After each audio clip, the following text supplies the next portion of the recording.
Dive your first step. Get it going.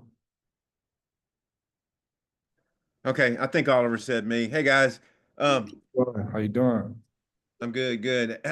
Larry, you guys played them last year, and Moss had a good game, but with him out, it looks like they still have some good tailback. What do you think about the running game they have in their tailbacks? Man, they still have a one. They had a 1-2 punch going on with the running back. So the second guy up, he's not a slouch at all. He's a great guy. He's only like 40 yards behind and rushing. So we still treat him like number one back. He is the number one back. And Julian, just your overall take on what you expect from this Texas A&M offense. We expect a lot of motions, and we expect them to try to get their leading receiver open. Um, Coach Petrino's changed things up, and you guys practiced Sunday, or the older guys kind of ran and conditioned. What do you think of the change and then having Mondays off, Julian? Uh, I'm pretty used to it. This is the same schedule that I had at Fresno State. It's kind of NFL oriented, so yeah, I feel right at home. Larry, what's your take on that? I agree as well. Back in my last place, this is the same schedule I had, kind of the NFL pro oriented schedule. So just some getting back used to it. All right. Julian, what did you have at the Catfish Hole last week? Oh, we had some hush puppies, some catfish. It was really good, and some fries. Yeah. Yeah, that honey butter. You can't go wrong with that honey butter. That's the first time I had that.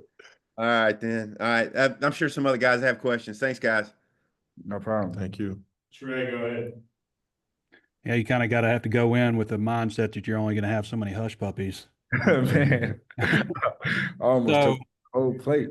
I was curious what stands out to you guys about the way that Petrino is doing things versus the way Pittman did from a vibe standpoint. Not so much a structure or anything like that, but just something that jumps out to both of you guys. You never want to compare the two, but things I do like about Coach Petrino, he just brings that fire and he's just going to demand the most out of you every play. He know how to get a team going. He know how to get that energy going. He right there with us for sure. Yeah, Petrino knows how it is. So he wants us to just go out there and give it our all every time. And he likes to tell us, put your resume on tape. And I feel like that's a big part of what we're doing every day. Did you guys have much interaction with him? I know you saw him on the other side of the ball a lot, but I'm sure you found out a lot of things that maybe you didn't know about him. I'm curious maybe how that's been and what you found out. I don't know. Coach Petrino is as fun. I thought he was just a serious guy all the time, which he is. He gonna get on you all the time. But Coach Petrino, he definitely got a side to him. That y'all don't get to see for the players, only for the players. Yeah, I've actually never I don't think I've ever seen Petrino talk before. So yeah, I always pictured him in my mind as Michael Myers. I would always see him when we would work out and stuff. He would always be at the end of the field just staring at us. I'm like, dang, who is that? Like, Well, I'm not going to get a better quote than that, so I'll pass it on to the next guy. Thanks, guys. Kyle, go ahead. Hey guys, I was going to ask you, kind of building off of the offensive question. Last week, statistically, your secondary went up against the best receiving core again statistically in the SEC. This week, you've got Mario Carver, you got KC Concepcion, two top five receivers. So this is obviously why you come to the SEC to play this kind of competition. So talk about how excited you are about that. Man, I'm super excited, just as a little kid. This what you dream about, games like this, just week in and week out. Like you said, it was quote unquote last week, the best receiving core in the SEC. Then you come back again this week with the names you just listed. Then next week, and the week after that. So this what you asked for. yeah, this is the reason why I came here to put my talent on tape and go against the best guys. And you can't it doesn't get any better than this. Right. Jackson, go ahead. Hey guys, just it's been kind of all Texas A&M in this series recent years. I don't know, has there been any discussions inside the locker room, like let's kind of be the team that maybe ends this little losing streak and gets them for a change? No, we worrying about 2025. We ain't worrying about the years in the past or the years to come. We worrying about 2025. Yeah, just worry about Saturday. And Coach Petrino, pretty much every time we ask him about the defense before he got the job, he talks about it was the rear view mirror, right? Putting in the past. How have you guys kind of seen him living by that in practice in the locker room with you guys?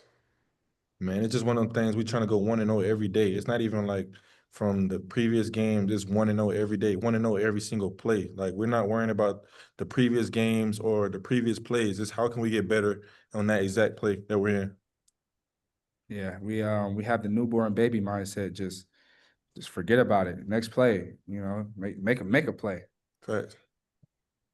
Larry, you played against A&M last year, and Reed was there. It seems like he's maybe running it less this year. I mean, have you seen any differences maybe from when y'all prepared for him last year to this year? Last year was his first year, so you could tell he's getting more comfortable in the offense with it being his second year this year. Super. He has the legs up under him. Super talented arm for sure. And just for both of you, just now I guess 2-3 weeks under Chris Wilson, defensive coordinator. What stands out about working with him? Go ahead, Zoo. Um, it's very NFL oriented, and he has a lot of experience, so I could respect that. And other than that, he believes in us, so we believe in him, and we're gonna just keep working. It's definitely good to see a coach that believes in you. Even when we were down 2 touchdowns in a game, he literally came on the sideline and told us. He said, we're gonna go back out there. We're gonna get 2 stops, and we literally did that. He said it's gonna be. He literally mapped the game out for us when it felt like it was no hope, and it literally played out exactly how it said. So it's good to have a coach or just even a player, anything, just to really believe in you. Yeah. Appreciate it, guys.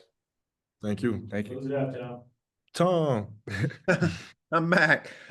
What do y'all expect from the fans? The last time they were there, it wasn't good at halftime. A lot left. What do you expect to see Saturday against Texas A&M from the fans?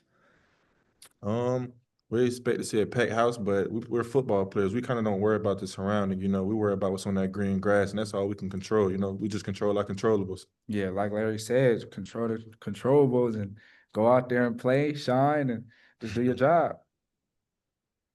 All right. Y'all have a good week. See ya. Sir, Thank you Joe, too. appreciate your time.